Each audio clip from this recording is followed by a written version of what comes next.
मथां छा लिखी छा लिखां छा लिखी साल दुनिया जा सिंधियो हिक मुठ थी सिंध बचायो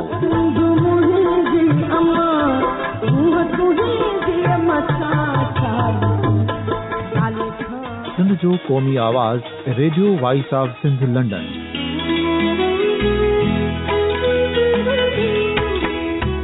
radio voice of Sindh London पंहिंजी नशरियात में सिंध जी सियासत, समाज, इक़्तिसादियात, तारीख़, क़ौमी उमंगुनि ऐं इख़्लाक़ियात मुतलिक़ सिंध जी हक़ीक़ी तर्जुमानी कंदे प्रोग्रामनि खे असराइतो बणाइण लाइ सिंध जे घण घुरनि ऐं धरतीअ सां प्यार कंदड़ अदीबनि, दानिशवरनि, सहाफ़ियुनि, उस्तादनि, वकीलनि ऐं हर तबिके जे मानवारनि सजणनि खे सिंध में शऊरी इनकलाब लाइ सहकार जो सॾु ॾियूं था। अचो त गॾिजी सूफ़ियुनि ऐं संतनि वारी सिंध जो ओज हिकु मुठ थी वरी वापसि आणण वारे सफ़र जा साथारी बणिजऊं।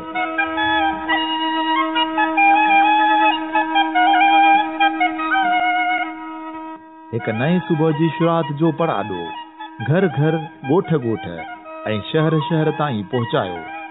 शाल सिंध आबाद ऐं ख़ुशहाल थिए, सिंधी माण्हू सुखियो ऐं सताबो थिए।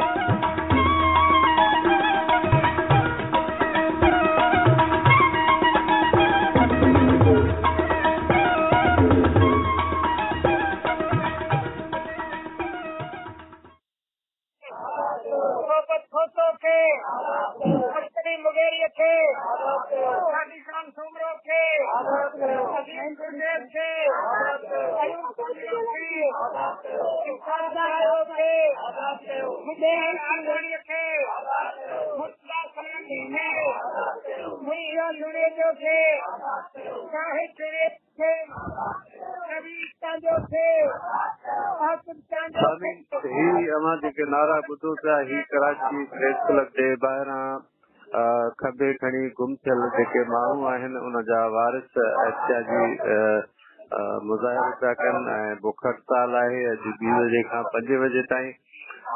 ही सिर्फ़ कराची प्रेस क्लब जे ॿाहिरां न पर इन सां गॾोगॾु शायदि डोकरी इलाइक़े में बि हिन क़िस्म जा एहतियाज थी रहिया आहिनि। हिकिड़े पासे सिंध समेत मुल्क अंदर इलेक्शन जी मौसम आहे ऐं ॿिए पासे हिननि जा जेके खंबे माण्हू गुम कया विया आहिनि उन्हनि जा वारिस एहतियाज कया आहिनि। सामिन हींअर असां सां मौजूदु आहिनि अॼु ससी लोहार ऐं उन सां गॾोगॾु ॿिया बि जेके मौजूदु आहिनि असां उन्हनि सां बि ॻाल्हाईंदासीं। सभ खां पहिरीं असीं शुरूआत कयूं था ससी लोहार खां।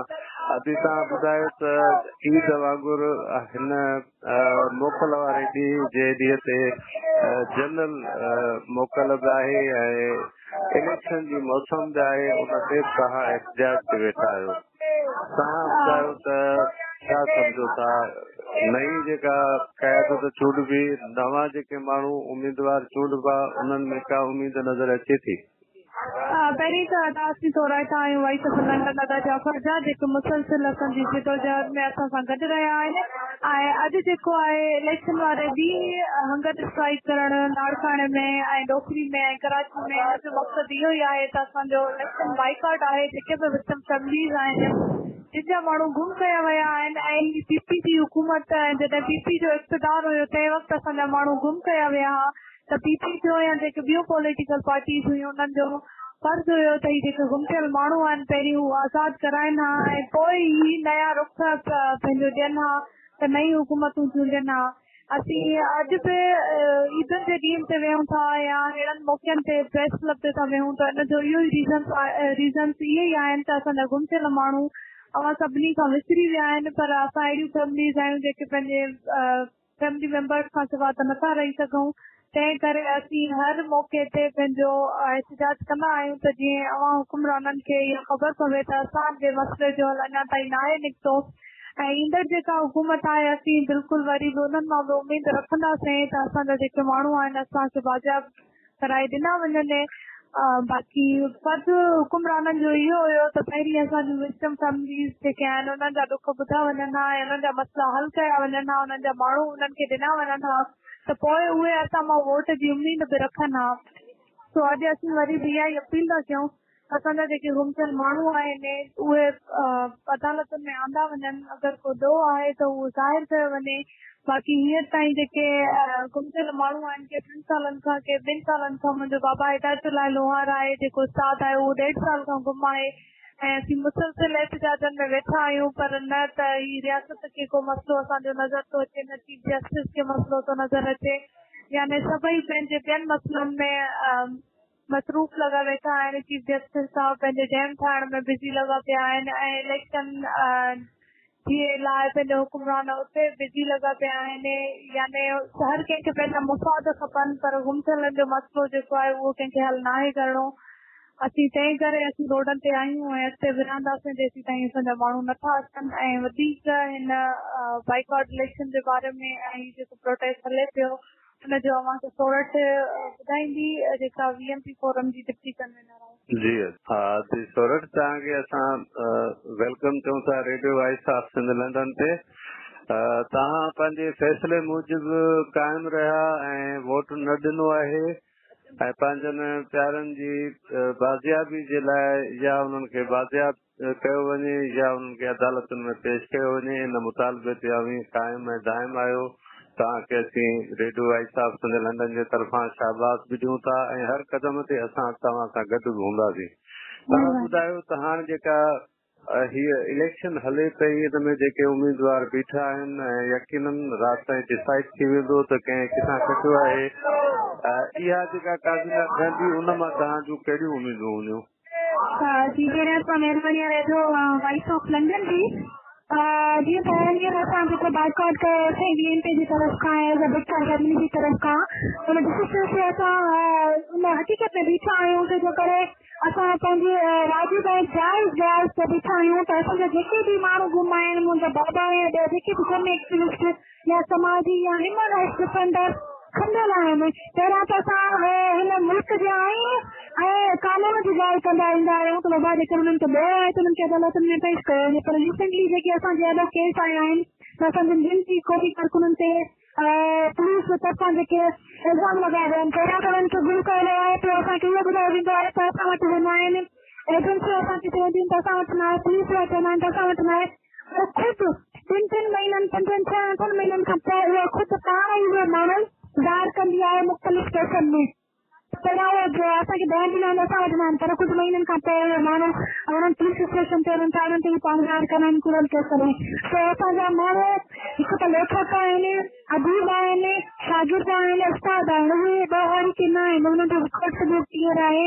उहे पंहिंजे शहरनि में हिकु इख़लाक़ वाइज़ ऐं हूअं बि इंसान दोस्त वांगुरु रहिया आहिनि। त असां ईअं सम्झूं था असांजे माण्हुनि खे कोई विधो न आहे, उन्हनि खे जल्द खां जल्द आज़ादु कयो वञे ऐं जेके ॾोहारी आहिनि जेके इन्हनि में मुलविस आहिनि, उन्हनि खे खंबे गुम करण में, उन्हनि खे टॉर्चर करण में मुलविस आहिनि, असां चाहियूं था त हाणे उन्हनि खे अदालतुनि में आंदो वञे, उन्हनि खे कयो वञे। इलेक्शन हले पई, असां हींअर पहिरियां वरी जेके बि इक़्तिदार में पहिरीं पीपल्स पार्टी जी हुकूमत ते असांजा माण्हू खंबे आहिनि, असां हीअं चवंदासीं त एजेंसी में हुनजे इदारनि सां गॾु पीपल्स पार्टी ऐं माण्हुनि सां मुलविस आहिनि, तॾहिं असांजा माण्हू खंबे गुम कयो आहे। छो तॾहिं बि जॾहिं पीपल्स पार्टी जा माण्हू गुम थियनि था, जॾहिं ज़रदारी जा माण्हू गुम थियनि था, 2 ॾींहंनि में उहे अची वञनि था, पर जॾहिं सिंधी एक्टिविस्ट ख़ासि करे जेके बि सियासी समाजी कारकुन आहिनि उहे गुम थियनि था त उन्हनि खे सालनि जा साल गुज़री थी था वञनि, पर उहे ज़ाहिर नथा थियनि ऐं जंहिं हुकूमत में उहे माण्हू खमचनि था, इवन की उहा हुकूमत उन हुकूमत जा माण्हू इक़्तिदार में वेठल माण्हू कुझु नथा कनि। त जीअं ई पहिरियां असांजा माण्हू खंबियल आहे पीपल्स पार्टी जी हुकूमत में, असां इहो ई सम्झूं था त जॾहिं पहिरियां उन एस्टेब्लिशमेंट जो हिसो थियण वारा माण्हू असांजो कुझु न कयो त असां छा था सम्झूं त उहे असांजी हिरमत कंदो कॾहिं बि न। असां इहो सम्झूं था जॾहिं त होम मिनिस्टर असांखे जवाबु ॾिनो त तव्हांजा माण्हू असां वटि न आहिनि, असां तव्हांजे माण्हू खे कंहिं चोर बादल कयो आहे, इवन की IG सिंधी जो बयान ॾिनो, उन खां पोइ ख़ुदि इंसाफ़ ॾींदड़ चीफ जस्टिस इहो बयानु ॾिनो त दादा मुंहिंजी इमरजेंसी जो कमु नथी करे सघनि, मुंहिंजी दिलि मुतमिन न आहे। पोइ असां कीअं थी यकीन कयूं त जॾहिं चीफ जस्टिस जेको मुल्क जो चीफ जस्टिस आहे ख़ुदि इहो बयानु ॾिए थो त मुंहिंजी एजेंसी जो कमु नथी कनि, त पोइ असां कीअं थी यकीन रखी हुकुमरान असांखे त माण्हू वापसि ॾियाराईंदासीं। सम्झूं नथा त उहे हुकुमरान असांखे माण्हू वापसि ॾियाराईंदा। तंहिंजे करे असां इहा डिमांड रखी छॾी कॾहिं उहे माण्हू जेके इख़्तियार में वेठल आहिनि उहे चाहिनि था वोट त पहिरियां असांखे पंहिंजा माण्हू वापसि खाराइनि, पोइ पंहिंजे वोट जी जेको आहे सवाल कनि, पोइ असीं हुननि खे वोट ॾींदासीं। ऐं उन खां अलावा रिसेंटली जेको सिद्दीकी जेको इस्लामाबाद हाई कोर्ट जो जेको जज आहे जंहिं ख़ुदि उहो बयानु ॾिनो आहे, इहो बयानु हुन जा पंहिंजा लफ़्ज़ आहिनि जेका सोशल मीडिया ते हुन जा वीडियोस आहिनि त आहिस्ते पंहिंजी पेजिस रखाइण में मुलवस आहिनि। उन्हनि जी जेको एप्लीकेशन ते मार्किंग थींदी आहे उहे रियासत अंदरि हिकिड़ी नई रियासत हलाइनि पिया। जेको चीफ जेको हाई कोर्ट इस्लामाबाद जो वकील आहे ख़ुदि इहो बयानु ॾिए पियो त हुन मां इहो साबित थिए थो त इहे रियासती इदारा पाकिस्तान जूं एजेंसियूं माण्हुनि खे खबे गुम करण में मुलवस आहिनि। इहो कमु उहे कनि थियूं, अदालतनि में उहे इंटरफेरेंस कनि थियूं, जेके बि इंसाफ ॾींदड़ इदारा आहिनि ख़ुदि हुननि में उहे एजेंसियूं इंटरफेयर कनि थियूं। उहे ख़ुदि उतां जे हाई कोर्ट ऐं जेको सिद्दीकी साहिब आहे जेको जज आहे उनजो बयानु आहे, उनजी हुन जा इहे लफ़्ज़ आहिनि त आहिस्ते माण्हुनि खे खमण में मुलवस आहे।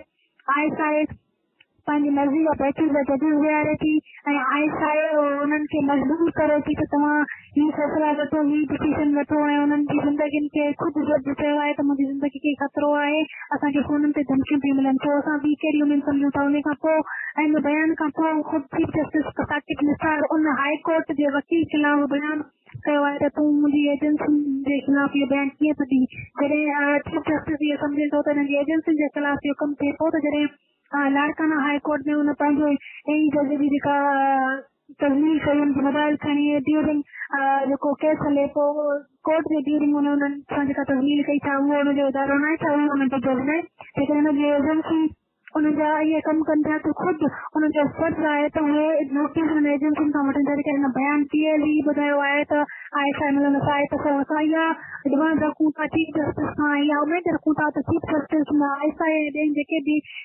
जेके मुल्क जा जेके सीक्रेट इदारा आहिनि उन खां इहो रिपोर्ट तलब करे उन खां पता करे त हीअ जेके माण्हू चीफ जस्टिस पर विक्टिम फैमिलीज़ वटि सबूत थिया आहिनि उहे हर प्लेटफॉर्म ते हर प्रेस क्लब ते इहा ॻाल्हि कनि था त असांजा माण्हू जेके खंभजी था वञनि उहे वर्दन में अचनि था, उहे के सिविल ड्रेसिस में अचनि था ऐं हीरो गाॾीज़ में अचनि था जिन खे आर्मी जी वर्दी पातल आहे, जिन खे पुलिस जी वर्दी पातल आहे। को असां कूड़ नथा ॻाल्हायूं, उहे के असां वटि आए विटनेस ऐं सबूत जेके बि फैमिलीज़ आहिनि उन वटि आए विटनेस मौजूदु आहिनि। घर में घिरी करे राति जो हुननि खे खणी था वञनि, रोड ऐं रस्तनि ते माण्हुनि जे साम्हूं हुननि खे खणी वञनि था। को असां आवाम में ॻाल्हियूं नथा कयूं, पोइ असां सिंध जी आवाम खे असां पहिरियां बि अपील कंदासीं त असांजो भरपूर साथ ॾियनि। असां हींअर नो वोट जेको ही बाइकआउट करे वेठा आहियूं त छा असां हिन इलेक्शन खे मंज़ूर नथा कयूं, छा करे हिन एस्टेब्लिशमेंट असांजा माण्हू कया आहिनि ऐं हिन एस्टेब्लिशमेंट जो हिसो कनि पिया हुन ते फ़र्क़ु थिए पियो त उहे असांजे माण्हुनि जे लाइ स्ट्रगल करे। इन्हनि खे असां मुसलसल 1.5 साल खां हिन स्ट्रगल में आहियूं। जेके बि हींअर इक़्तिदार में पार्टी हुजनि थियूं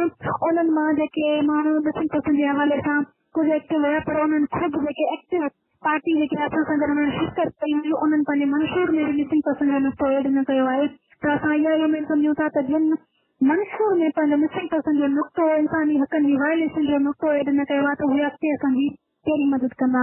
असां वरी जेके सिंध जा कॉम्प्रेस कारकुन आहिनि, सिंध जा क़ौमी कारकुन आहिनि, सहाफ़ी आहिनि, अदीब आहिनि, लेखक आहिनि, शागिर्द आहिनि ऐं सिंध जूं जेके बि औरतुनि जूं जेके तंज़ीमूं आहिनि असां उन्हनि औरतुनि जी तंज़ीमुनि खे अपील कयूं था। असां सम्झूं था त असां बि उन्हनि वांगुरु जेके औरतूं पंहिंजा फोरम हलाइनि थियूं, इदारा हलाइनि थियूं, जेके ख़ासि तौर ते औरतुनि जे लाइ कमु कनि थियूं त असां बि हिन सिंध जूं औरतूं आहियूं, असां बि हिन सिंध जूं नियाणियूं आहियूं जेके मुसलसल रोडनि ऐं रस्तनि ते आहियूं।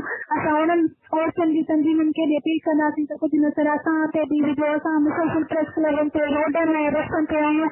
जेकॾहिं आवाम बि असांजो साथ ॾींदा त इनशाला असां कामयाबी मारींदासीं। इनशाला असांजा जेके बि खंडियल माण्हू आहिनि सही सलामत असां वापसि कराईंदासीं। असां जेका इहा स्ट्रगल हले थी कंटिन्यूअसली असां पैसे ताईं इहा स्ट्रगल कंदासीं, जेसीं ताईं असांजो को कारकुन वापसि नथो अचे। तव्हांजी महिरबानी। ऐं असां चाहींदासीं त ॿिया जेके अॼु वेठल आहिनि तव्हां सां गॾु बुखरशाली हिन कैंप ते उन्हनि जा बि आवाज़ पूरी दुनिया ताईं पहुचायूं। जी जी मां सिंधू मां तव्हांजो खे ॾियां थी वरी सबमिशन पसंदि डिप्टी कन्वीनर जी जी जी अॼु तव्हांखे वेलकम चऊं था radio voice of Sindh London ते। तव्हां अॼु छा चवणु चाहींदव? सभ खां पहिरीं महिरबानी अव्हांजी, अव्हां एतिरो मोटिवेट कयो ऐं कवरेज ॾियो पिया अव्हां मुसलसिल असां सां। ऐं उन खां अलावा असां इहो चवणु चाहींदासीं त असां मुसलसिल गुज़िरियल 16-17 महीननि खां पुरअमन नमूने पंहिंजे प्यारनि जी रिकवरी जे लाइ स्ट्रगल करे रहिया आहियूं। त मां अॼु वारो जेको ॾींहुं आहे उहो बि असां हुन में एड कयो आहे हिकिड़े अलामती बुख हड़ताल ऐं पुरअमन मुज़ाहिरे जी सूरत में।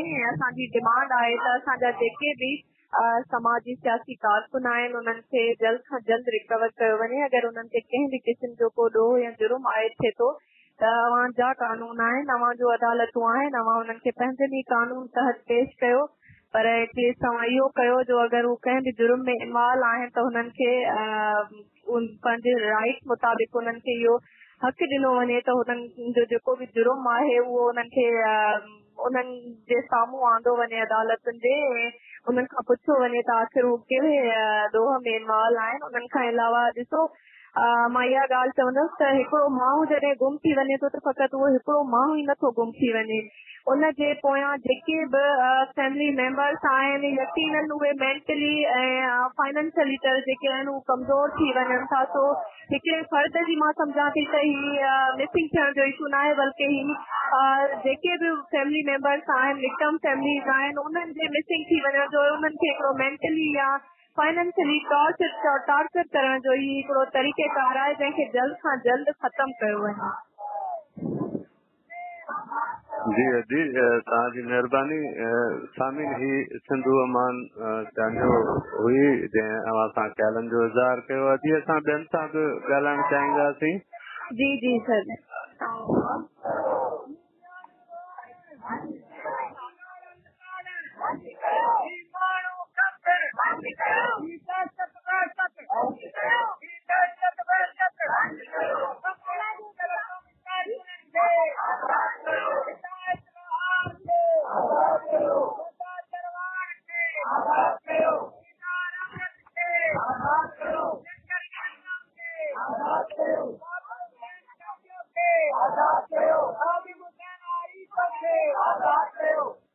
साईं तव्हांखे radio voice of Sindh London ते वेलकम चऊं था। महिरबानी सर। अवां ॿुधायो त ही हिकु भेरो ॿीहर मोकलनि वारनि ॾींहंनि ते ख़ासि तौर ते अॼु पूरे मुल्क जे अंदरि जनरल इलेक्शन जे हवाले सां मोकल बि आहे ऐं इंतिहाई तारीख़ सां ॾींहुं बि आहे। हिन ॾींहं ते बि खंबे खणी गुम कयल जेके माण्हू आहिनि सिंध जा नौजवान आहिनि, पढ़िया लिखिया सहाफ़ी आहिनि, अदीब आहिनि, उहे गुम आहिनि। उन्हनि जा वारिस उन्हनि सां गॾु अवां बि शरीक आहियो, कराची प्रेस क्लब जा ॿाहिरां बुख हड़ताल ते वेठा आहियो। अवां छा सम्झो था त हाणे जेका क़यादत चूंडजी ईंदी हिन इलेक्शन में उन्हनि में का उमेद नज़र अचे थी? आउं सम्झां थो त ही जेका क़यादत हाणे चूंडजी असांखे का ख़ासि उमेद त कान्हे, पर कुझु पार्टियुनि में पंहिंजे मंशूर में को दॿा हेठि सही जेको आहे सो गुम थियलनि जो मसइलो रखियो आहे ऐं असांजा ॾिसनि जे हू आवाज़ उथारींदा त पंहिंजी आकबत संवारींदा। बाक़ी असां पंहिंजी जिदोजहद जारी रखी आहे ऐं अॼु हिन ख़ासि करे जनरल इलेक्शन जे ॾींहं ते असां सॼी सिंधी क़ौम खे, ख़ुदि एजेंसियुनि खे, पाकिस्तान गवर्नमेंट खे, ही जेके उबूरी हुकूमतूं आहिनि उन्हनि खे असां पंहिंजो मैसेज ॾियूं था त असां पंहिंजो आवाज़ हिन इलेक्शन वारे ॾींहं ते बि तव्हां ताईं पहुचायूं था ऐं असां तव्हांजे वोट ते यकीन नथा करियूं। अॼु असां वोटनि जो बाइकाट करे हिते अची वेठा आहियूं, छाकाणि त असीं सम्झूं था त असांखे चूंडियल नुमाइंदनि जेके गुज़रियल नुमाइंदा उन्हनि बि इंसाफ़ न ॾिनो हो ऐं असीं ॾिसूं था त हाणे जेके चूंडजी अचनि था उहे कहिड़ा फाड़ा मारींदा। घटि में घटि हुननि खां सॼी सिंध में पुछा ज़रूर थी आहे ऐं असीं सम्झूं था त अॼु ही जेको एहतजाज आहे जंहिंमें असांजूं नियाणियूं सोरठ लोहार असां सां गॾु वेठी आहे ऐं असांजी ससू लोहार असां सां गॾु वेठी आहे, सिंधु अमान चांडियो असां सां वेठी आहे, असांजी भेण बशीरा, नंढड़ा ॿारड़ा ऐं सॼी सिंध मां बावजूद सुवालनि न हुअण जे माण्हुनि खे गाॾियूं किराए ते करे के नमूने सां हिते जी पहुता आहिनि। इहो क़ौमी जज़्बो आहे ऐं खंबे गुम थियल कारकुननि सां ऐं सभिनी यकियत मलाई आहे। अञा त मुख़्तलिफ़ इलाइक़नि मां माण्हू अचनि पिया, उन्हनि खे सवारियूं कोन थियूं मिलनि। असीं सम्झूं था त हीउ सिंध सां निसोरो ज़ुल्म आहे। 20 मई खां असांजी हीअ जेका कावी जिदोजहद आहे, जॾहिं त हीअ जिदोजहद 1.5 साल खां हले पई, पर 20 मई खां जेका शुरू थी आहे 20 जून थी वई, 20 जुलाई थी वई, हाणे 25 जुलाई माना 3 महीने में असां पेर पातो आहे। 3 माण्हू आज़ाद कया अथनि त अहिड़ा 5-6 माण्हू ॿिया गिरफ़्तार कया विया आहिनि। तंहिं करे कल्ह बि राजा नुहाणी ऐं आफ़ताब चांडियो नौजवाननि खे गिरफ़्तार कयो वियो आहे। माना एजेंसियूं अञा मुड़नि कोन थियूं ऐं उहे पंहिंजे धंधे ते लॻियूं पियूं आहिनि। ही हुकुमरान ही चीफ जस्टिस जा नोटिस हाणे त सुप्रीम कोर्ट जे जज शौकत सिद्दीकी क्लियर कयो त ही एजेंसियूं आहिनि जेके माण्हुनि खे खणनि थियूं ऐं उन ते दबाव विधो पियो वञे। ख़ुदि चीफ जस्टिस पारां दबाव पियो विधो वञे। जेको आख़िरी दरवाज़ो आहे इंसाफ़ जो उहो ख़ुदि जेको आहे सो पंहिंजे जज जेको सच ॻाल्हाए थो उन ते बि नोटिस को वठे त आख़िर इंसाफ़ लाइ असां कंहिं वटि वेंदासूं। जेकॾहिं हू जज इहो वठे थो त फ़ौज तरदीद थी करे थो असांजे इदारनि जे ख़िलाफ़ ॻाल्हाए थो पर ॻाल्हाए सिधी सही उन जज ते दबाव विधो वियो आहे। असीं चऊं था त हीअ आसमानी कहिड़ी मखलूक आहे जेका पुलिस जी गाॾीअ में रेंजर्स जी गाॾियुनि में ऐं जेके रीगो गाॾियुनि में चढ़ी माण्हुनि खे खणी थी वञे। माण्हू उन्हनि खे ॾिसनि था उन्हनि जा असां फोटा वरिता आहिनि ऐं बावजूद सबूतनि पेश करण जे हितां कराची प्रेस क्लब तां जेके खणी विया हुआ उन्हनि खां असां फोटो कढिया ऐं उन्हनि राति जो वञी शागिर्दनि ते उन्हनि नौजवाननि ते तशदुद कयो। IGP खे असां फोटा ॾेखारिया। असां अॻूणे होम मिनिस्टर खे फोटा ॾेखारिया। अञा कहिड़ो सबूत हिननि खे खपे त एजेंसियूं माण्हू नथियूं खणनि। भला जेकर एजेंसियूं नथियूं खणनि केरु बि खणे थो त अमन अमान कंहिंजो मसइलो आहे? हुकूमत जो मसइलो आहे न, फ़ौज जो मसइलो आहे न। नज़रियाती सरहदुनि जी हिफ़ाज़त करे थी ऐं उन मुल्क जे शहरनि जी छो नथी हिफ़ाज़त करे। ऐं उन्हनि खे जेको गुम कयो पियो वञे किथे खणी था वञनि। उन्हनि खां जॾहिं वरी कसम क़ौमी धारा में उन्हनि खे आंदो थो वञे ऐं उन्हनि खे जेके सबक ॾिना था वञनि उहा ॻाल्हि साबित आहे। अख़बारनि में अची विया माण्हू जेको कुझु ॻाल्हाइनि था उहा लिकल ॻाल्हि कान्हे। हींअर सॼी दुनिया अंदरि छाकाणि त फ़ौजी आमरियतुनि ऐं हुकूमतुनि जो दौर ख़तम थी वियो आहे। उन शर्म खे पचाइण लाइ हू ॿिया तरीक़ा अख़्तियार कनि था। असीं चऊं था त सुधरी वञो ऐं पंहिंजे मुल्क जे माण्हुनि खे फ़तेह न कयो। तव्हांखे मुल्क जे दुश्मननि खे फ़तेह करणो आहे या पंहिंजे मुल्क जे माण्हुनि खे फ़तेह करणो आहे जेके पुरमुन शहरी आहिनि। असांजा ही गुम थियल क़ौमी कारकुन को बि उन्हनि ते ॾोह कोन्हे। हुननि जो ॾोह रुॻो इहो आहे सिंध जे हक़ उन्हनि घुरिया आहिनि। सिंध जे सलामतीअ जी ॻाल्हि कई आहे। जेकॾहिं इहो ॾोह आहे हक़गोई अगर इस दौर में हक़गोई अगर जुर्म है तो उस जुर्म का इकरार सरे आम करेंगे। सदा जुल्म जी मात चवंदा रहिया थी सरे आम हर बात चवंदा रहिया थी। अवां केतिरो ई दबायो धुतारियो असां राति खे राति चवंदा रहिया थी। असां सच चवंदा रहंदासूं। ही कोड़ा फटका ऐं ही तशदुद हिते अक्सर क़ौमी कारकुन खाई विया आहिनि। अॻे तव्हां अॻो गुम कंदा हो पर माण्हुनि खे कोर्टुनि जे आॾो पेश कंदा हो, सज़ाऊं ॾींदा हो, फटका ॾींदा हो, माण्हुनि खे फांसियूं ॾींदा हो। पर ईअं त कोन्हे त हींअर खणे वञो किन खे साड़ियो छॾियो, किन जा चिचड़ियल लाश उछलाए छॾियो ऐं के सालनि जा साल गुम आहिनि। तव्हां पंहिंजे आइन जी हिनराफ़ी कयो था, पंहिंजनि कानूननि जी हिनराफ़ी कयो था। अॻे त 3 महीना तव्हां पाण वटि रखी सघंदा हुआ, हाणे त 24 कलाकनि में तव्हांखे ज़ाहिर करणो आहे। बावजूद उनजे तव्हां न पंहिंजे मुल्क जे कानून ते हलो था, न इस्लाम जे कानून ते हलो था, न आलमी कानून ते हलो था। तव्हां छा ते हलो था? छा हिते झंगल जो कानून थो हले छा? हिते न ख़ुदा जो कानून थो हले, न मुल्क जो कानून थो हले, न आलमी कानून थो हले। हिकिड़ो झंगल जो कानून आहे जेको हले पियो। असीं हुक्मराननि खां, फ़ौज जे सरबराह खां, चीफ जस्टिस खां पुछूं था त ही जेके माण्हू आहिनि उनखे ज़मीन त कान ॾी वई आहे, उन्हनि खे आसमान त खणी कोन वियो आहे। ही सभई माण्हू अल्ल ऐलान घरनि मां खजी विया आहिनि। असां हिकु माण्हूअ जे आज़ादीअ ते जिदोजहद कयो, भले असांखे गिरफ़्तार कयो वञे, असां ते तशदुद कयो वञे। ही नियाणियूं जेसीं ताईं रोडनि ते वेठियूं आहिनि असां पंहिंजे हक़नि लाइ आवाज़ उथारे रहंदासूं। ही जिदोजहद माठी नथी। हुक्मरान सम्झनि था त इलेक्शन जे करे शायदि ख़ामोशी थी वेंदी, पर असां खेनि ॿुधाइण था चाहियूं त हाणे जेके माण्हू चूंडजी ईंदा ऐं उहे आवाज़ जेकॾहिं असेंबलियुनि में नथा उथारीनि ऐं न त माण्हू हाणे संदन घरनि ते तवा टंगींदा, खेनि असेंबलीअ में वञी ऐं संदन जलनि में हथ विझंदा जेके बि चूंडजी ईंदा। ऐं असां हिकु माण्हूअ खे ॾिसो वेठा त कहिड़ा हिन मसइले ते आवाज़ उथारीनि था, कहिड़ा आवाज़ नथा उथारीनि। असेंबलियुनि में इहे ईंदा, हुकूमतूं करण वरी ईंदा, वरी इदारनि में ईंदा। हाणे माण्हुनि किथे बची सघंदा? हिते अॼु त इहो इलेक्शन में तव्हां ॾिठो त जिन माण्हुनि खे चयो त नौकरियूं कोन्हनि, छोला वञी खपाए उन्हनि खे माण्हुनि ॾिकी मथलजी उन्हनि जे वात में छोला विधा। तव्हां ॾिठो त जिन माण्हुनि वोट खे पेशाब कयो, माण्हू उन्हनि खे पेशाब जूं थैलियूं उछलाए हणियूं, अञा माण्हू कहिड़ो कारो मुंहुं हिननि कोन्हनि खे कनि। जेके इलेक्शन यानी अबे ॾाॾे खां इलेक्शन विढ़ंदा अचनि, माण्हुनि खां मज़ाक कंदा अचनि, हाणे उन्हनि खे माण्हू पुछंदा, माण्हू उन्हनि खां जे ॻिचीअ में हथु विझंदा। अॼु थोरो कुझु थियो आहे, जेकॾहिं खटे में ईंदा त हाणे माण्हुनि जे पुछाणे जे आॾो ईंदा।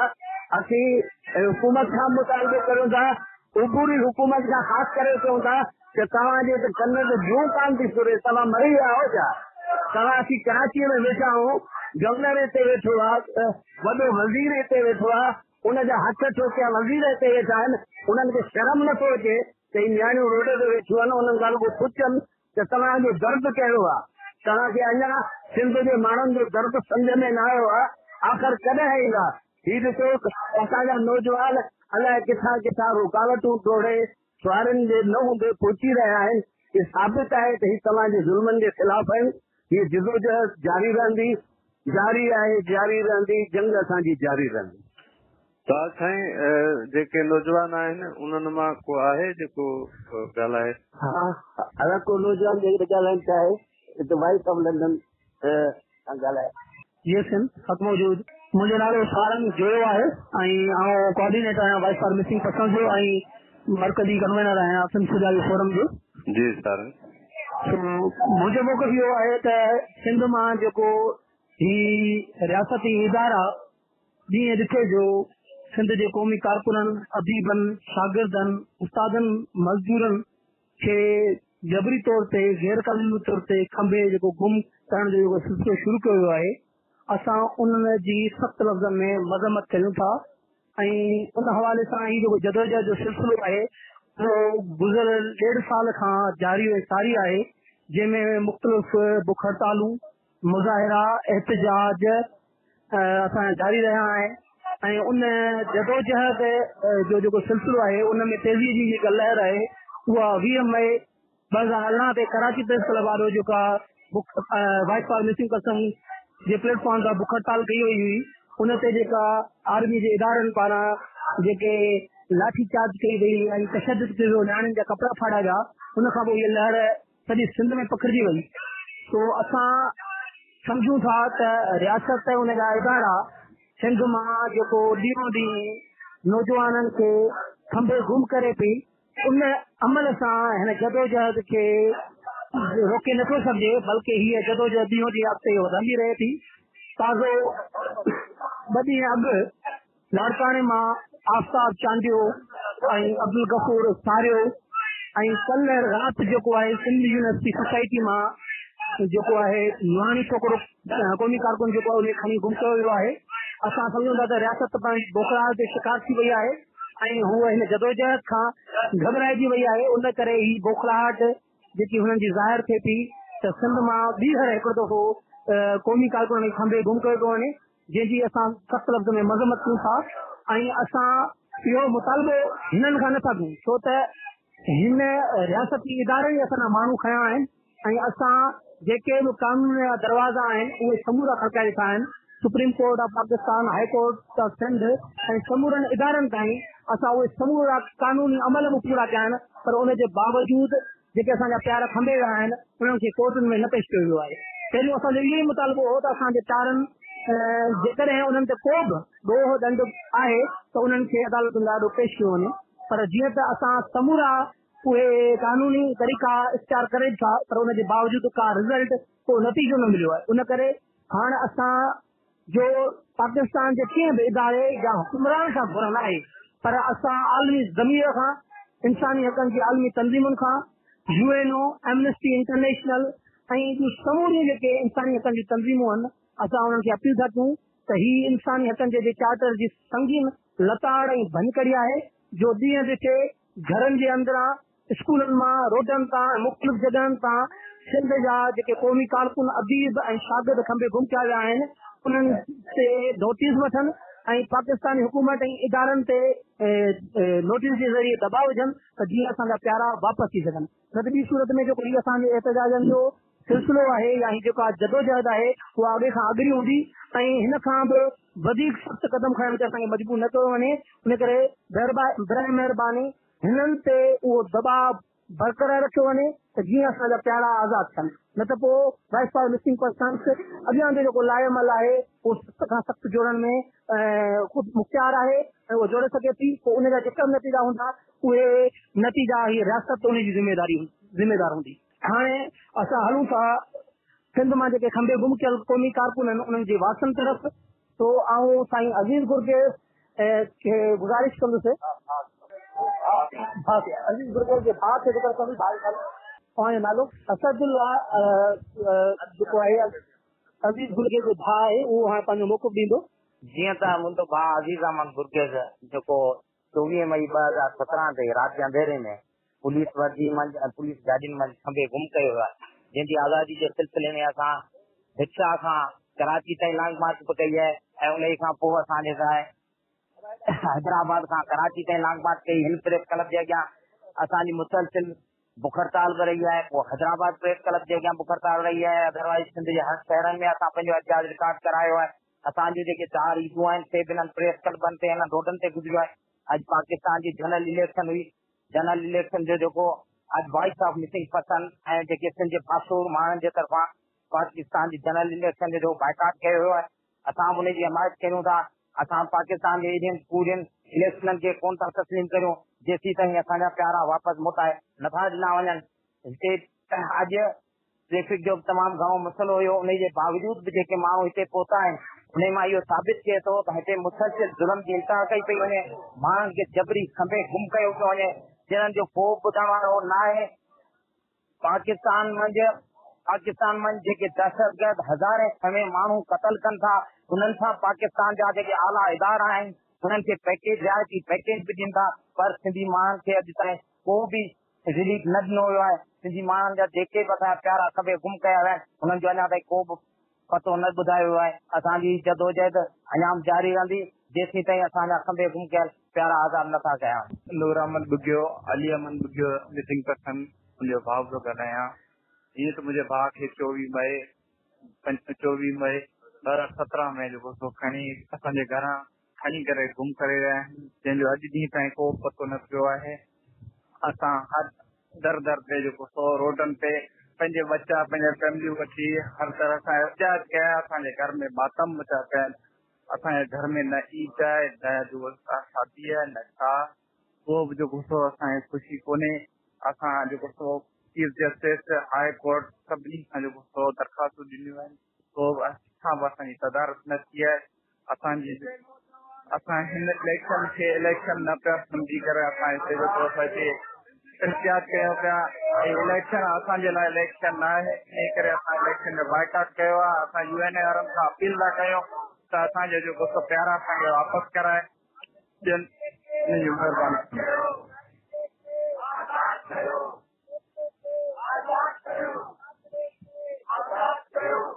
हाँ सिकंदर ऑटो बेसिकली हम शायर आहियां, पर असांजो जेको आहे सो फैमिली सां गॾु आहियूं ऐं असां जेको वोट जो बाइकाट कयो आहे ऐं असांजे जंग जारी रहंदी जेसिताईं असांजा प्यारा आज़ाद नथा थियनि, जेसिताईं असांखे प्यारा आज़ाद थी नथा मिलनि, तेसिताईं जारी रहंदो जारी रहंदासीं। जी मास्टर शादी सुमरे जो भाउ पियो ॻाल्हायां। जी दादा। 24 मई 2017 में ॻोठ नूरमाल सुमरे में खंबे गुम कयो थे, अॼु ॾींहं ते अञा लापता आहे, उनस पतो न आहे। असीं उन्हनि जे लाइ तमामु परेशान आहियूं। उनखे आज़ाद कयो, असां घर बीमारी में गुज़री रहिया आहिनि, आज़ाद कयो वञे, असीं परेशानियुनि में गुज़री रहंदी। मास्टर शादी सुमरे जो भाउ ॻाल्हायां। कोर्ट में केस में दाख़िल करायो आहे? जी असांजी केस में पिटीशन कोर्ट में दाख़िल करायो आहे। पोइ छा थियो आहे हुते? साईं अञा कुझु बि कोन थियो आहे। सुनवायूं वग़ैरह थियूं आहिनि? जी हा साईं। असीं साईं तमामु परेशान आहियूं, परेशानियुनि में गुज़री रहिया आहियूं। जेके असांजी ईदूं बि असीं पैसनि क्लबनि ते कयूं आई। जी जी सर महिरबानी साईं आवाज़ कयो। महिरबानी। हेलो अॼु जेको असांजो जेको एहतिजाज आहे मिसिंग पर्सन जे हवाले सां कई साल थी विया आहिनि असांजा क़ौमी तहरीक कारकुन अदीब दानेश्वर ऐं पंहिंजो जेके गवर्नमेंट जॉब जा सदस्य आहिनि उहे माण्हू सिंधी माण्हू 160 खां वधीक मिसिंग थियल आहिनि। हुनमें का बि जमायत हुजे कहिड़ी पार्टी हुजे या न्यूट्रल हुजनि सहाफ़ी बि आहिनि हुनमें अदीब बि आहिनि ऐं गवर्नमेंट जॉब वारा बि आहिनि। इन करे असांजो एहतजाज सिर्फ़ु इन लाइ आहे त सिंधी क़ौम खे दीवार न लॻायो वञे ऐं असांजो हीअ एहतजाज जेको आहे असां रिकॉर्ड पंहिंजे पहिरीं प्यारनि 5 असीरनि सियासी असीरनि खे आज़ादी जे लाइ असीं अॼु एहतजाज कयो आहे असां हुन में शरीक थिया आहियूं।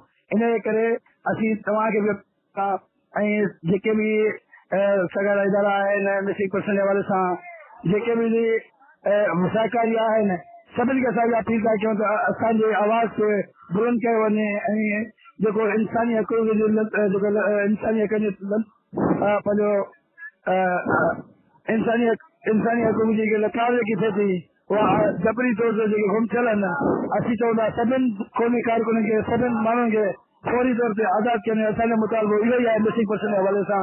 जी सिंधु महिरबानी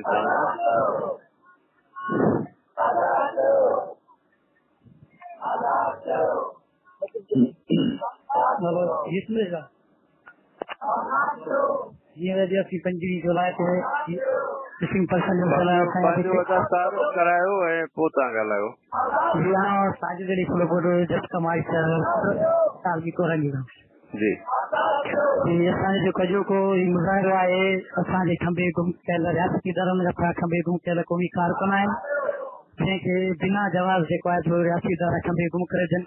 उनखे 8 महीना थिया आहिनि कंहिंखे 9 महीना कंहिंखे 2 साल थी विया आहिनि ऐं असांजो हिकिड़ो मुक़िफ़ आहे अगरि हुनजे मथां केस आहे या का FIR आहे त उन्हनि खे जेको आहे अदालतुनि में पेश कयो वञे।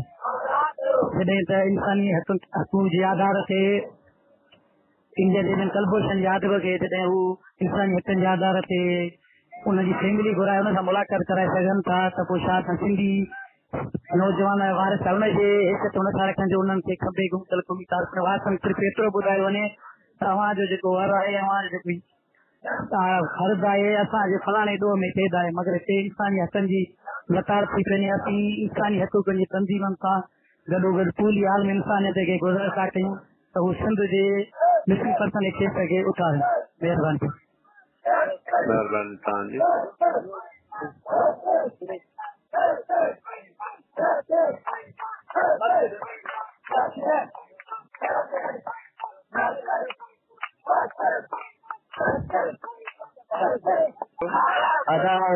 जिसका वारिस जी अदाई जेके जबरी गुमशुदगियूं आहिनि इहे इंसानी हक़नि जी लताड़ आहे। असां इन खिलाफ़ मुसलसल जदोजहद में आहियूं। अगरि उनमें सिविल सोसाइटी जा दोस्त आहिनि के जिस्म जा कारकुन आहिनि के उस्ताद आहिनि के लेक्चरर आहिनि के अदीब आहिनि उन्हनि जो अगरि ॾोह आहे त पंहिंजी कोर्ट में पेश कयो वञे पंहिंजी कोर्टनि में पेश करे उन्हनि खिलाफ़ कार्रवाई कई। अगरि उन वटि को ॾोह ई न आहे त तव्हां वटि सबूत ई न आहे त पोइ उन्हनि खे छो खयो वियो आहे। इहा इंसानी हक़नि जी लताड़ आहे। उन खिलाफ़ अॼु असां इलेक्शन जो ॾींहुं आहे जेको पाकिस्तान जी नींह जमहूरियत अॼु बहाल थी वेंदो हुकूमत नी हुनखे बि असां अपील कंदासीं त असां सां मदद कई असां सफ़र कयो। जीअं सिंधु देश ऐं माशूक अली खोखर जीअं कौमी डिस्ट्रिक्ट ईस्ट जो सेक्रेटरी असां अॼु हिन मुज़ाहिरे जो कराची प्रेस क्लब ते वेठा मिसिंग पर्सन जे हवाले सां असांजा मुतालबा आहिनि त असांजा गुम थियल क़ौमी कारकुन ऐं असांजा गुम थियल लेखक अदीब ऐं जेके बि सिंध मां जबरी तौर गुमशुदगियूं थियल आहिनि असां सभिनी जी आज़ादी जो मुतालबो कयूं था ऐं असां अक़वामी मुतहदा खे रियासती इदारा जेके बि एजेंसियूं असां खयल असांजा क़ौमी कारकुन आहिनि उन्हनि खे फौरी तौर आज़ादु कयो वञे। उन्हनि जे मथां जेके कोई केस बि आहे त उन्हनि खे अदालतुनि में आंदो वञे। जीअं त असां अॻ में ई माना इन ॻाल्हि खे सम्झूं था त हीअ रियासत असां खिलाफ़ कॾहिं बि न कंदी पर पोइ बि असां उन्हनि खे वरी बि इहा ई घुर कयूं था त तव्हां पंहिंजे कानून पंहिंजे ला तहत तव्हां उन्हनि खे ज़ाहिर कयो अदालतुनि में आणियो त हक़ सच जी जेका ॻाल्हि हूंदी अगरि उन्हनि जे मथां का शइ साबित थिए थी तव्हां भली हुननि खे रखो ऐं उन्हनि खे तव्हां भली जेल में मोकिलियो, पर जेका शइ उन्हनि जे मथां साबित न आहे उन्हनि खे फौरी तौर आज़ादु कयो। इलेक्शन खां अॻु में कुझु सियासी पार्टियुनि गॾिजी पूरी सिंध में जेको एहतजाजी मुज़ाहिरो कयो हर डिवीज़न जे अंदरि, त अॼु जेको ही तव्हांजो एहतजाज आहे हिन में उन्हनि सियासी पार्टियुनि मां केरु केरु शरीक आहिनि? उन्हनि मां त फ़िलहाल मूंखे मुंहिंजी नॉलेज में पता न हुजे, पर उन्हनि मां फ़िलहाल के शामिल न आहिनि। डोकरीअ में या लाड़काने में इतला आहे त उते का सियासी पार्टी शरीक थी हुजे? पर हिते ऑलमोस्ट मुंहिंजे ख्याल में पाण सां गॾु सियासी समाजी सभई पार्टीज़ आहिनि गॾु। जिन एहतजाजी मुज़ाहिरे जे लाइ तमामु घणो इस्तेमालु कयो। हा त थी सघे इलेक्शन जे करे न थी सघिया हुजनि या मुंहिंजे नॉलेज में न हुजे, पर अॼु जेको आहे असां वटि पंहिंजो क़ौम परस्त पार्टी जेके आहिनि ऐं आम आवाम जेको आहे उहो सभई असां सां गॾु आहिनि।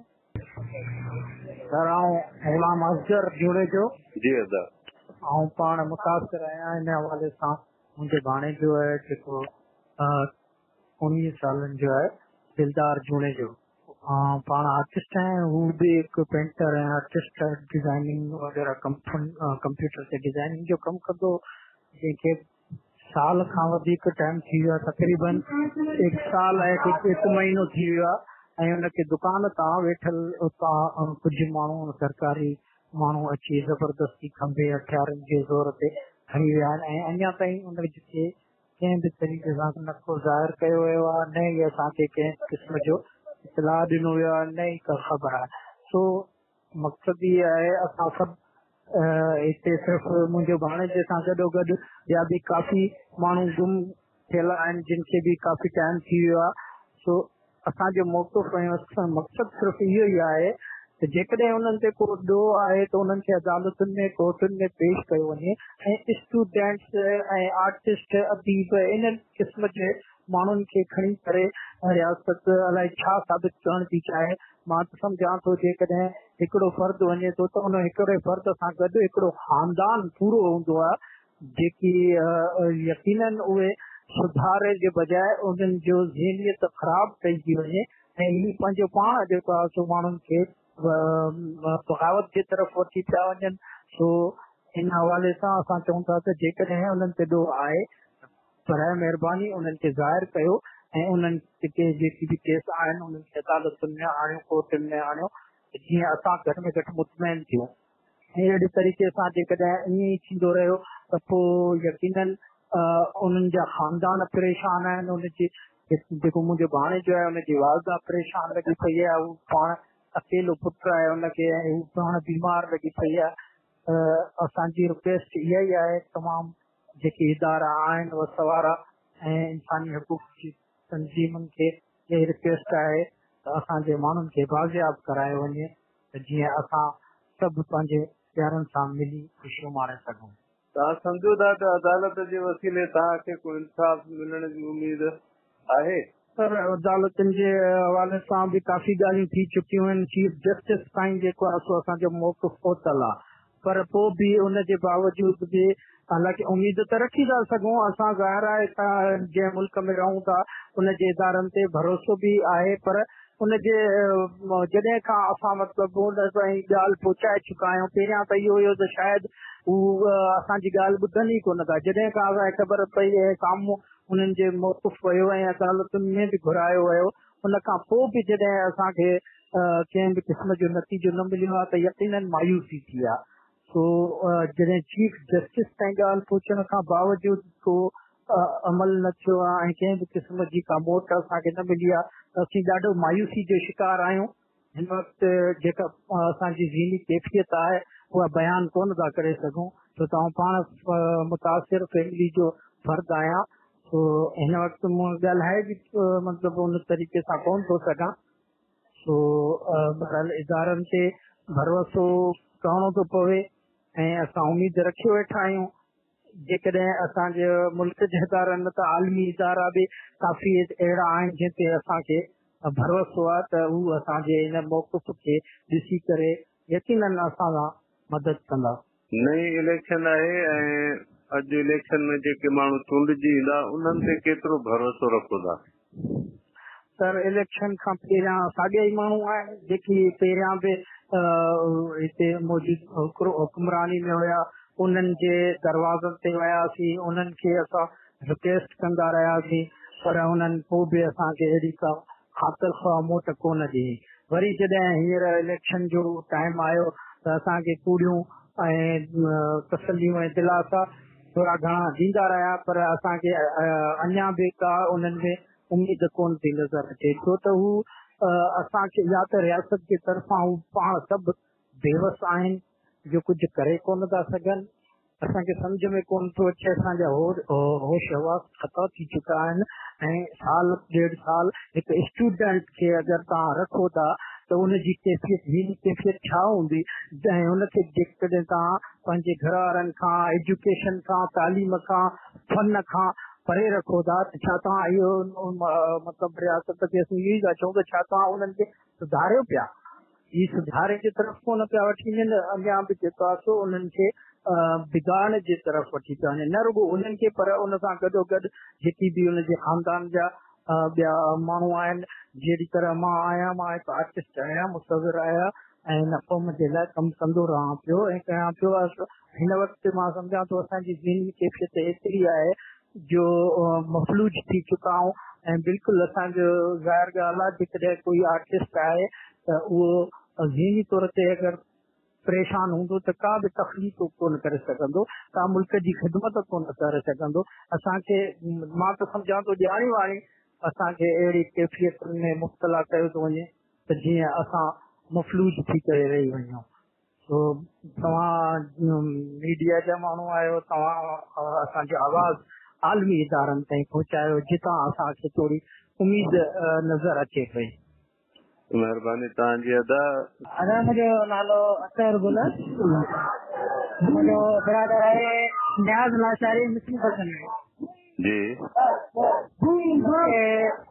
14 अप्रैल जो खयो हुयो स्टील डाउन टिपरी मां घर मां। जी जी। हाँ, असां कैंप ते आया आहियूं मुस्लिम पर्सन जे तरफ़ सां।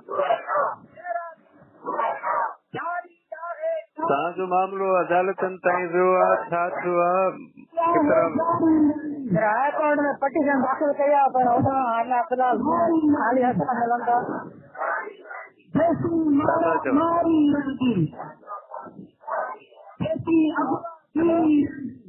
छा था चवनि? त चवनि था त न लॻा पिया आहियूं, ॾिसूं था। अच्छा, जी तव्हां सुप्रीम कोर्ट चीफ जस्टिस वटि बि विया हो? हींअर संडे जो आयो हुयो न, हिते को कुझु पहिरियों कुझु ॾींहं पहिरियों आयो कराची में। जी जी जी। उन ॾींहुं तव्हां विया हो त उते छा थियो? उते असांखे मिलण ई कोन अॼु कोर्ट वारा अंदर विया। सामीन radio voice of Sindh London तां आऊं आहियां अव्हांजो मेज़बान जाफ़र मेमन। अव्हांखे ख़बर आहे सामीन त जेके गुम थियल माण्हू आहिनि सिंध जा, उन्हनि हिकु ॾींहुं ऐलान कयो हो इलेक्शन खां पहिरियां ई त इलेक्शन में हू कांटेस्ट न कंदा ऐं को बि वोट न ॾींदा। इन हवाले सां न सिर्फ़ कराची प्रेस क्लब जे ॿाहिरां बुख हड़ताल थी आहे, पर लाड़काने प्रेस क्लब जे ॿाहिरां पिणु अहिड़ी साॻी तरह सां बुख हड़ताल थी आहे। हींअर असां सां मौजूदु आहे अदी शाज़िया चांडियो, जंहिंजो भाउ आकिब चांडियो गुम थी चुको आहे ऐं उन खां पोइ बि शायदि हिननि जी फैमिली जो ॿियो माण्हू गुम थियो आहे, पर असां इहा सॼी तफ़सील वठणु चाहियूं था। अॼु जेके बुख हड़ताल ते वेठल आहिनि उन्हनि मां अदी शाज़िया चांडियो खां। अॼु तव्हांखे radio voice of Sindh London ते वेलकम चऊं था। तव्हां ॿुधायो त तव्हांजे खानदान खां कहिड़े क़िस्म जूं रिवायतूं शुरू थी वियूं आहिनि जो तव्हांजो भाउ गुम थियो आहे ऐं उन खां पोइ बि असांजे इतलाह मूजिबि को ॿियो माण्हू गुम थियो आहे? जी अदी। अस्सलाम वालेकुम, मां शाज़िया चांडियो थी ॻाल्हायां। मिसिंग जी मुंहिंजो भाउ मिसिंग आहे आकिब चांडियो ऐं मुंहिंजो कज़िन बि मिसिंग आहे। 3 मई ते सुबुह 7 बजे असांजो दरवाज़ो खटकियो। उन खां बाद में मुंहिंजो भाउ हेठि पियो। कुझु ज़रूर ड्रेस में एहकार जेके मुंहिंजे भाउ खे खणी खंभे हलिया। बाद में मुंहिंजे भाउ जो कोई बि पतो न पियो। वरी टियों ॾींहुं जेको आहे त टेवीह तारीख़ ते मुंहिंजे कज़न मुंहिंजो आफ्ताब चांदे मुंहिंजो सौट ऐं मुंहिंजी भेण जो घर वारो आहे उन मुंहिंजे भाउ जे लाइ आवाज़ उथारियो उन में उनखे डिसेबल ड्रेस में एलकार हुया जेके मंझंदि जो 1 बजे दारा मुंहिंजे सौट खे खणी खंबे हलिया विया आहिनि। हू हिकु सोशल माण्हू आहे जो कंहिं बि तंज़ीम सां कोई बि वास्तो न आहे। मुंहिंजे भाउ जो बि कंहिं तंज़ीम सां कोई बि वास्तो न हो। मासूम हिकिड़ो स्टूडेंट हो। उन ॿिन्हिनि खे गुम कयो वियो आहे। आख़िर असां सां ईअं छो थो कयो वञे? अगरि उन्हनि जो कोई जुर्म आहे त उन्हनि खे कोर्ट में पेश कयो वञे न। असां जेको आहे चीफ जस्टिस खे बि रिक्वेस्ट कईसीं त असांजे जेको आहे त असां उनखे एप्लीकेशन बि ॾिनीसीं पर हिनमहिल ताईं असांजी उन्हनि मां बि कंहिं बि काई मदद न कई। वरी जीअं असांजे सोट खे जॾहिं खंबियो वियो त असां जेको आहे दड़ी थाणे वटि वियासीं त असां NIC कटाइण वियासीं त उन्हनि चयो त असां तव्हांजी न कटंदासीं। वरी असां उनजे लॻ जेका ॿी पुलिस स्टेशन हुई असां उन वटि वियासीं त उन्हनि बि चयो त असां जेका त न कटींदासीं अलाहाबाद थाणे वटि। जॾहिं असां उन खां बाद में असां जेको आहे त एहतिजाज कयोसीं त उते असांखे असां रोड ब्लॉक कयासीं त उते असांजे SHO आयो जंहिं चयो त असां जेको आहे त तव्हांजी मदद लाइ आया आहियूं। असां जेको आहे तव्हांजी MC जेको आहे कटींदासीं तव्हां थाणे ते अचो। वरी असां जीअं मतिलबु जेको आहे असां रोड जेको आहे असां थाणे ते वियासीं त हुननि जेको आहे त असांजी जेको आहे MC माना लिखी ताकी हुननि चयो त असां जॾहिं हुननि खां कॉपी घुरीसीं त हुननि चयो त असां तव्हांखे जेको आहे त कॉपी वग़ैरह न ॾींदासीं उहा तव्हांखे असां सुभाणे ॾींदासीं।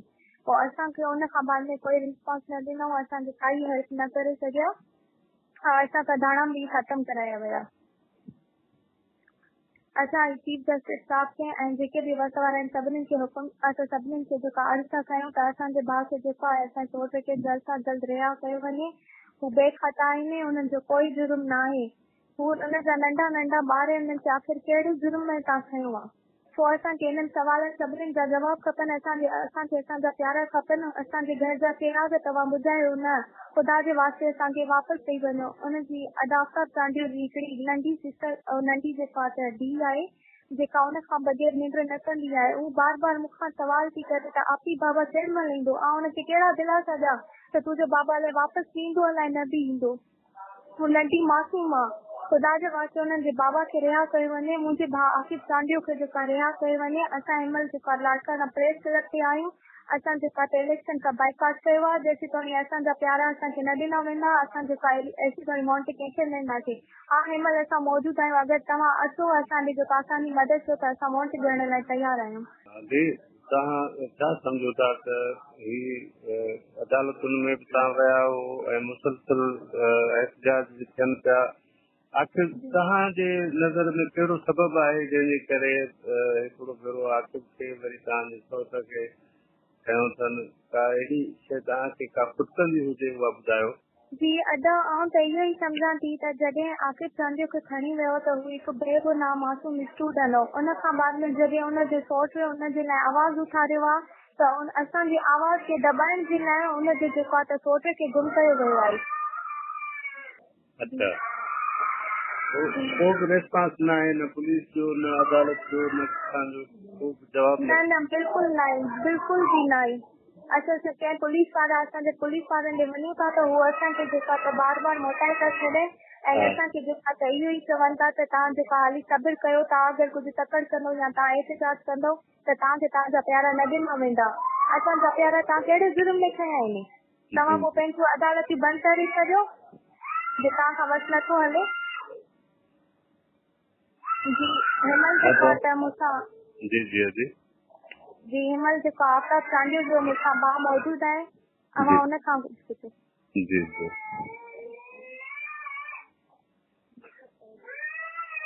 हेलो अस्सलाम वालेकुम। वालेकुम सलाम। अदा तव्हांजो पंहिंजो तारफ़ करायो ऐं ॿुधायो त छा थियो आहे मामलो? जी मूं अलीजान चांडियो आहियां। आफ्ताब चांडियो भाउ थो ॻाल्हायां।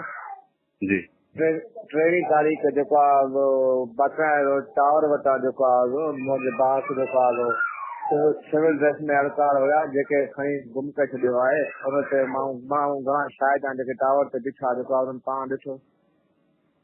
हुननि छा ॾिठो? हुननि इहो ॾिठो त जेको आहे हिकु बिगो गाॾी आहे आशी जेको आहे जंहिंमें 2 सिविल ड्रेस में हुया बुटियूं ॿधियल हुयूं। 3 पुलिस ड्रेस में हुया जेके अंदरि वञी मुंहिंजे भाउ हुते टावर तां पकड़े विगो में ज़ोरी मुंहुं ॿधी ज़ोरी उछायो थो। अच्छा, पोइ तव्हां पुलिस वटि विया? जी पुलिस वटि वियासीं असां जेको आहे असांखे हद दरी थाणो बि लॻे पियो, असांखे इलाहाबाद बि लॻे पियो, ॿिन्हिनि में वियासीं असां, ॿिन्हिनि असांजी एनसी न कटी, जेको आहे असांखे को बि मां रेस्ट सां न ॾिनऊं। हिन वक़्त ताईं तव्हांजो भाउ गुम आहे पर का एनसी बि दाख़िल न थी आहे? न साईं, एनसी बि असांजी दाख़िल न कयो, हिन ताईं को असां जेको लड़ी बि न आया जेको आहे। इलेक्शन लॻी पिया आहे शायदि इन करे कंहिंखे बि अचण जी असां इलेक्शन जो सर बाइकाट करे छॾियो आहे, जेको आहे प्रेस क्लब मौजूदु आहे, इलेक्शन जो बाइकाट करे छॾियो आहे। अच्छा जी जी ठीकु आहे, महिरबानी तव्हांजी। ॿियो केरु ॻाल्हाइण चाहींदो? अधीअ खां पुछो। हा हा जी जी आफ्टर तव्हांजी सिस्टर ॻाल्हाईंदी। अस्सलाम वालेकुम। जी वालेकुम सलाम। जी मां आफ्ताब चांडी जी भेण आहियां। आफ्ताब चांडी भेण हर्षा आहियां। असांजे भाउ खे जेको आहे 1 बजे धारा बाक़ाइदा टावर तां खणी विया आहिनि, सिविल ड्रेस में अचे, कुझु पुलिस एहकार बि हुया हुननि सां गॾु। असांजे भाउ खे खणी विया जेके खंबे खणी वियासीं, जेको हुन खां पोइ असां दरी थाणे ते वियासीं। दरी थाणे जे जेको इहो असांजो केस न आहे इलाहाबाद जी तरफ़ जेको लॻे होॾे वञो। असां इलाहाबाद ते वियासीं, एसएच सां असां ॻाल्हायोसीं, असां सुठे तरीक़े सां ॻाल्हाए करे छा करे असांखे तव्हांजी एनसी न कटिबी, बाक़ी जेको आहे तव्हां वञो, असां हिन ते जांच कंदासीं, हिन ते थी आहे या वादा उते ॾिसंदासीं, असांखे असांजी एनसी वञे।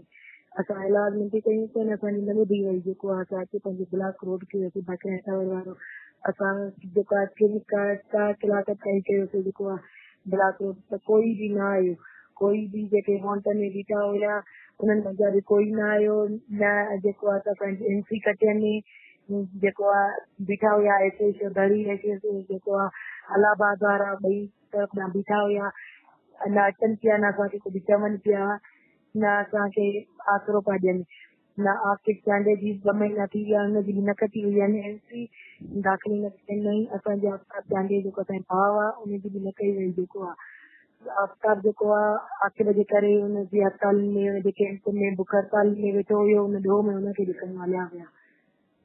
हाणे असां मुतालिबा कयूं, जेको आहे चीफ जस्टिस खां चऊं था, हुनखे रिक्वेस्ट था कयूं, जेको आहे जेके लंडन में पंहिंजा सिंधी ॿाहिरि वेठा आहिनि, पहुच थी थिए, जेको असांजो आवाज़ ॿुधे थो, हुन सां सभिनीनि खे रिक्वेस्ट था कयूं, तमामु घणी में घणी रिक्वेस्ट था कयूं, असांजी हेल्प कनि, असांजी मदद कनि, असांजी आवाज़ खे अञा वधीक उतारनि त जीअं असांखे इंसाफ़ मिलियो वञे। 2 महीना अॻु में असांजे सोच सां ज़ुल्म कया आहिनि, हिन महिल असांजे भाउ सां खंबे खणी हलिया था वञनि, न रखनि था जेको आहे थाणनि जी हदनि में, न रखनि था जेको आहे इन्हनि जेलनि में, न कोर्टुनि में पेश था कनि। असां कल्ह जेके वियासीं, असां पंहिंजे भाउ जी आफ्ताब चांडे जी पिटीशन दाख़िल कईसीं, जेको आहे उन 1 तारीख़ ॾिनी आहे, 1 तारीख़ ते जेको आहे असांखे वक़्तु जेके साहब ॾिनी आहे हुनमें पेश थींदासीं, पर असांजी हाणे मदद कई वञे।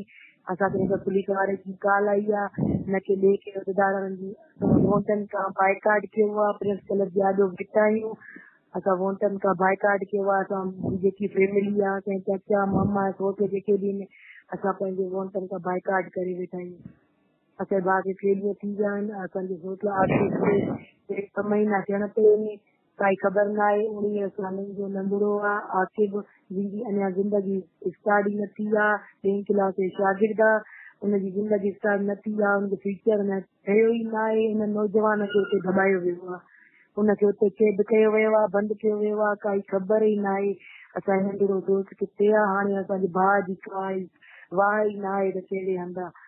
असां वरी बि तव्हां सभिनीनि ॿाहिरनि खे जेके वसवार आहिनि उन्हनि खे, असां सभिनी उहिदेदारनि खे, असां अमरीकी खे, जेका अमेरिका में जेके बि इदारा आहिनि आर्मी वारनि जा, उन्हनि खे चीफ जस्टिस साहब खे बार बार रिक्वेस्ट था कयूं। आया हुया आकिब जे लाइ हिते जेके इलाइक़े जो दौरो कयो, असां मिलियासीं, एप्लीकेशन ॾिनियूं, असांखे चयो वियो, सहारो ॾिनो वियो त तव्हांजे नंढड़ो आहे, जेका सुख आहे असां कंदासीं मदद, पर बिल्कुलु बि असांजी न कयनि, बिल्कुलु बि न कयनि। चीफ जस्टिस पाण कयो, बि आहिनि भरियल, नेटनि ते ॾिनल आहिनि, ख़बरुनि में, अख़बारुनि में। असां हाणे बि तव्हांजी महिरबानी सां आवाज़ खणो था, मथे ताईं पहुचायो था, जिन जेके असांजी आवाज़ ॿुधनि था ॿाहिरि भेनरियूं, असां सभिनीनि खे गुज़ारिश था कयूं असांजी हीअ आवाज़ उतारनि। असां ॾाढो ज़ुल्म थो कयो वञे, पहिरियां असांजे सोच खणी विया आहिनि, हाणे असांजे भाउ खणी विया आहिनि। महिरबानी अदी तव्हांजी। सामी नवां ही ॿुधो त हिक ई खानदान जो जेको सालियो आहे उहो इन तरह आहे त 19 सालनि जो नौजवान जेको मैट्रिक में पढ़ंदड़ हुयो आकिब चांडियो उनखे खयो वियो ऐं उनजो भेणियो जेको सोशली जेको एहतजाजनि में या मुज़ाहरनि में शरीक हो उन जे भेणे आफ़ताब चांडे खे पिणु चोरीअ ते लापता कयो वियो आहे।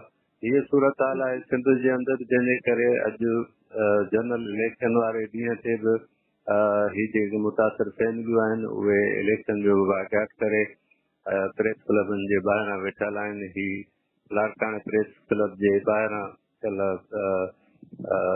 बुख हड़ताल जे मौक़े ते जेका ॻाल्हि ॿोल थी उहा असां तव्हांजे साम्हूं रखीसीं। असांखे उमेद आहे सामिन त हिन हवालनि सां जेके बि मामला सिंध जे अंदरि थी रहिया आहिनि इन्हनि बाबति अव्हां जो आवाज़ बि ज़रूरु गूंजंदो ऐं जॾहिं सद में सद ॾिबो आहे तॾहिं को मज़बूत आवाज़ जुड़ंदो आहे। असां इंतज़ारु कंदासीं असीं मुंतज़िर रहंदासीं अव्हां जे उन सद मिलाइण वारे सघ जो जेका हिननि मज़लूमनि सां गॾु थींदी ताक़त थींदी ऐं उहा ताक़त यकीनन इन्हनि माण्हुनि खे जेके खंबे खणी गुम कया था वञनि आज़ादु कराईंदी। जाफ़र मेमण खे हैदराबाद मां इजाज़त ॾींदा ऐं ॿुधंदा रहंदा radio voice of Sindh London. Sindh मुंहिंजी अमां सूंह तुंहिंजी मथां छा लिखी छा लिखां छा लिखी साल सिंध मुंहिंजी अमां। दुनिया जा सिंधियो हिक मुठ थी सिंध बचायो। सिंध मुंहिंजी अमां सूंह तुंहिंजी मथां छा लिखां। सिंध जो क़ौमी आवाज़ radio voice of Sindh London.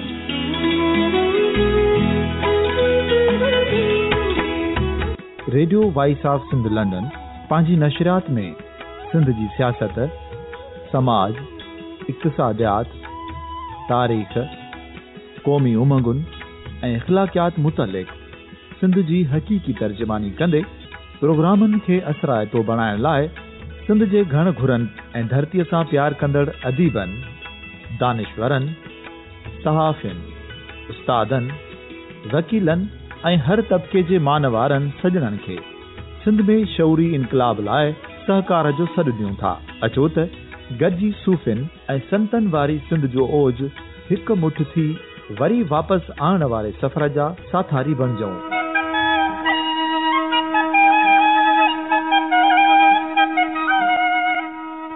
हिकु नए सुबुह जी शुरूआत जो पड़ाॾो घर घर ॻोठ ॻोठ ऐं शहर शहर ताईं पहुचायो।